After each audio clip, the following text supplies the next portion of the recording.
Bienvenue à une autre capsule vidéo On se paye la traite, qui vous fait découvrir les fermes laitières automatisées du Québec. Aujourd'hui, nous rencontrons Sylvain Charbonneau de la ferme JMS L'Amitié, qui se situe dans la région des Laurentides, dans le territoire du centre Lélie, Jolco. Bonjour, M. Charbonneau, ça va bien? Très bien. Good. Belle journée de juillet aujourd'hui. Ça va bien dans les champs cette année 2021? Vous avez une belle année de champs? Ou... Bien, au début, ça a commencé sec. Mais tu vois, notre deuxième est fini hier, puis on a eu presque autant que la première coupe. Aujourd'hui, on est venu visiter dans le territoire de chez Jolco. J'avais parlé au vendeur Jonathan, puis Jonathan me dit, j'ai un bon client, je vais te montrer ça. Il dit, il est bien équipant les lits, robot de traite, système d'alimentation automatisé Vector aussi, des brosses Luna que j'ai vu que vous aviez. Je veux savoir un petit peu, qu'est-ce qui vous a amené à vous décider d'aller en robotique? Je ne sais pas si vous connaissez, mais en tout cas, en 2016, on a fait le pique-nique au listing. À partir de là, j'avais deux associés qui voulaient prendre leur retraite. On voyait qu'on manquait de main-d'œuvre aussi, puis c'était de plus en plus dur. Fait que c'est là, avec notre vendeur Jonathan, puis des groupes qu'on a commencé à visiter des fermes. Okay. Parce que ça me faisait peur en robotisation, parce que quand ça a commencé au début, là, on disait que la fiabilité était moins bonne ou quoi. Mais là, moi, que j'avais été visité, c'était des A4. Mais là, c'est sûr que la nouvelle génération des A5 a sorti. Fait que ça m'a donné un plus pour dire oui, on s'embraye là-dedans. Fait que là, à partir de ça, j'ai demandé à ma famille. J'ai demandé à mon frère, qu'est-ce qu'on fait? Si on diminuait pas l'entreprise ou on grossissait? Mettons, on continuait à évoluer. OK. Fait que dans le fond, vous avez décidé, mais c'était pas encore sûr. En 2017, que j'en ai parlé. 2018, on a comme commencé à regarder, mettons, en achetant les parts de mes associés, tout l'ensemble, comment que ça se ferait, mettons, au niveau financier. C'est important le bout financier. C'est ça. On ne peut pas dire oui, j'achète des robots puis on n'est pas financé. Oui. Fait qu'on voulait regarder au niveau structurel, financement, pour voir qu'est-ce que ça faisait comme impact. Okay. J'ai eu une personne qui a cru à mon projet. Le Financement Agricole Canada, Jean-François Lachance. Okay. Ça, là, je le remercie. Un bon intervenant qui vous a suivi, conseillé aussi peut-être, pas juste. Parce qu'il y avait des choses qu'écoute, on était à peu près à 70-80 de dépenses. Ça n'avait aucun sens. Mais avant de l'appeler, aviez-vous conscience de tout ça? Ou vous disiez, je fais de l'argent, ça roule. Avant que vraiment ça soit, mon Dieu, puis là on se rend compte, oh, je pensais que je faisais de l'argent dans ma vieille étape. Non, je savais que j'en faisais plus. Fait que j'avais de la misère à faire du volume de lait. Fait qu'il fallait faire quelque chose parce que ça prenait beaucoup d'employés pour faire ce lait-là. Notre vie, comme producteur laitier, avait aucun bon sens. On vieillit, on est plus jeune, on a plus de 30 ans. Là, on se disait, si on continue comme ça, on ne serait pas de résister. Okay. Fait que, un moment donné, on s'est dit, bien là, il faut prendre des décisions. C'était beaucoup de mandats, l'autre côté, les traites soir et matin. On pouvait, juste moi et mon frère, se faire remplacer, ça aurait pris une équipe qui connaît nos vaches, qui sait comment les traire. Tandis que là, avec des robots, là, c'est simple. Là, c'est de la gestion. On s'est embarqué un peu plus, mais ça se rentabilise. Là, vous avez quand même, vous dites, la nouvelle génération, des outils dans la main. Oui, après ça aussi, les vaches, on va dire qu'en robotique, on les connaît moins. C'est pas vrai. Les vaches qui vont bien, tu les oublies. Mais les vaches qui vont pas bien, les autres, les connaissent par cœur. Là, tu vois, j'ai 103, 104 vaches. OK. Pour faire 150 kilos. Puis, on vend des vaches à tous les mois parce qu'on a beaucoup de temps qui vaillent, ça fait comme ça. Mais on a à peu près, je te dirais, par jour à vérifier, là, si on pas passé ou quoi, là, c'est à peu près 10 vaches. 10 vaches, à peu près. 10 autour de 10 à peu près. Il y a des ourlins, ça va bien, il y a des ourlins que, je sais pas, on dirait que ça le tente moins, mais c'est pas gros, là. Puis pas les vérifier, ça vous prend beaucoup de temps ou c'est... Bien, ici, mettons une personne, là, mettons, là, c'est 1 heure le matin. OK. Puis après ça, nous autres, on y va, mettons, le matin, là. Moi, je suis ici à 6h30. Je suis pas un matinal comme mon frère, là, mais à 6h30. Puis, je rentre pas mal à cette heure-là. Mais à 7h30, 8h moins quart, j'ai tout fait en dedans. OK. Seul. Puis, le soir, bien, dans la journée, on y va. C'est des blocs à peu près de 10 minutes, 15 minutes. Puis, tu sais, c'est une routine. Puis le soir, c'est à peu près une demi-heure. OK. La grosse job, c'est le matin, mais tu sais, mon neveu peut y aller, ma fille peut venir, ma femme peut venir. Là, c'est n'importe qui, là. Lui, il s'en va sur l'ordinateur, il regarde ce qu'il a à faire, c'est les vaches ou pas, puis après ça, il fait ses tâches normales de... C'est ça. Les vaches, là, regardez. Alors, sont collantes, sont bien, c'est merveilleux.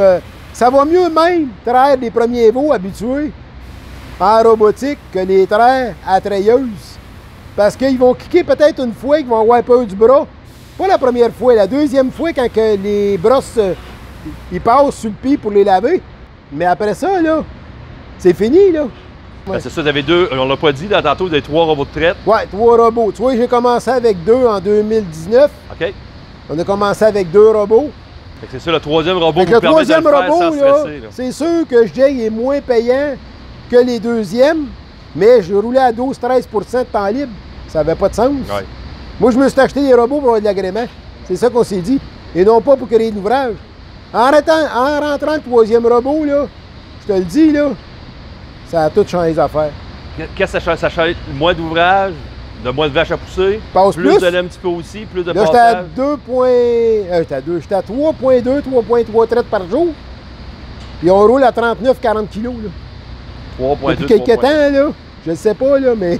Et à la fin, vous ne deviez pas être capable de virer ça, 3,2, 3,3 avec 2 robots? Jamais. Je roulais à 2,8, 2,9. OK. Il y a le 0,4, 0,5 comme de raison. Fait que t'as moins de maladie, moins de mamite. Ça, c'est sûr. Ça, c'est une grosse différence. Mieux vidé, plus Et après ça aussi, moins de stress. Quand il arrive de quoi faire un entretien, là, on était comme un char de course. On arrivait pour on faisait des entretiens, par bois, puis vite, vite, vite. On a parlé des robots, donc je vois que ça a plus de lait, moins de job. Oui. Plus de lait, moins de job. C'est gagnant, c'est ça, les deux. Chose qu'on n'a pas parlé mais, beaucoup. Écoute bien, c'est moins de job, mais ton ouvrage ne veut pas dire que tu vas faire moins de choses dans ta haute main. Fait que c'est sûr et certain que on se crée plus d'ouvrages, mais peut-être moins que les vaches, mais d'autres choses. Une chose qu'on n'a pas vue, c'est que là, on a parlé d'automatisation de la traite. Vous avez aussi un vecteur. Oui. Un système de Lily qui se promène, qui va se charger seul, puis qui soigne les animaux. Moi, je trouve, là, point de vue, puis quand ils le voient y arriver, les vaches se lèvent. Fait que point de vue, mettons, aspect économie, là, j'avais fait le calcul. Là. Dans votre calcul, vous arriviez que... Ben, c'était rentable au bout. Okay. C'était mieux qu'acheter un tracteur, puis même acheter un autre robot de traite, même. Okay. Mais on se rend compte qu'on a moins de gaspillage d'aliments, okay. Parce que lui, ce robot-là, il va regarder qu'est-ce qui reste dans les crèches.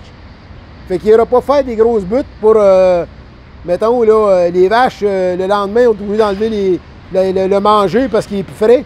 Fait qu'il emmène tout le temps de la bonne bouffe frais. Puis en plus, ben, il stimule les vaches parce qu'ils passent souvent. L'hiver, vous ne touchez plus au... Touche pas à ça. On enlève juste les débris une fois de temps en temps. Okay. Puis plus de gaspillage de bouffe. Wow. Ça vaut de l'argent. Ça, là, c'est... Ça rentabilise une partie gagnante parce qu'on le sait, comment ça coûte soigner les vaches aujourd'hui. Très cher. Fait que si on est capable de soigner dans notre année avec un gaspillage 25-30 vaches de plus, là, c'est encore de l'argent qu'on soigne, qu'on a dans nos poches. Votre vie de famille, ça a changé un peu la vie de famille, le fait d'avoir des robotiques comme ça, les flexibilités d'horaire, oui, non? Oui, flexibilité d'horaire, oui. Ça allait aider. Parce qu'on n'a pas besoin d'être à la course. On n'a pas besoin d'être là le soir à 5 h ou à 4 h faire le train. Écoute, c'est plus le même principe. Là, fait que ça va dépendre comment tu veux mener ton entreprise. Si tu veux faire moins d'heures, puis tu te satisfais avec ce que tu as, mais comme producteur, quand tu es travaillé un peu, ben, tu vas tout le temps faire des heures. Parce que tu vois que, mettons, là, tu n'as pas juste la traite de vache à faire. Là. Non. Tu as beaucoup de choses. Et là, aussi, il ne faut pas se le cacher, là, avec le manque de main-d'œuvre spécialisée pour faire la traite des vaches. Moi, je dis spécialisée. Parce qu'aujourd'hui, pour faire la traite de vaches, là, ça prend du monde qui aime les vaches. Oui. Puis ils sont capables d'être attentifs à la vache. Puis beau poser à la treilleuse, à faire de même, mais essaye de trouver du monde. C'est ça que vous m'avez dit tantôt. Vous avez dit que c'est plus motivant pour un jeune de rentrer dans une ferme comme aujourd'hui. Mais pas avoir fait ce move-là, j'aurais pas eu de relève. Ah, aujourd'hui, je pense que on devrait avoir que... On s'en va dans le bon sens. Si on fait un petit retour, retourneriez-vous en arrière? Alors, retourneriez-vous à l'étape attachée? Il n'y a pas d'hésiter, non, jamais. Jamais? Puis je trouve que celles qui tiraient les vaches encore attachées sont bien courageux parce qu'ils ne connaissent pas qu'est-ce que c'est, la technologie. Puis moi, je les trouve courageux parce que, tu sais, dans l'hiver, c'est pas pire. Tu t'occupes de ton troupeau, tu sais tes vaches, puis la patente. Mais dans l'été, là, t'as tes semences, t'as tes foins. Il y a bien des fois, ben là, faut que je lâche, faut que j'aille le faire mon train. Ben, nous autres, de ce côté-là, ben, on est content parce que les vaches continuent, même si tu arrives 1 heure plus tard ou n'importe quoi, ils vont se faire traire.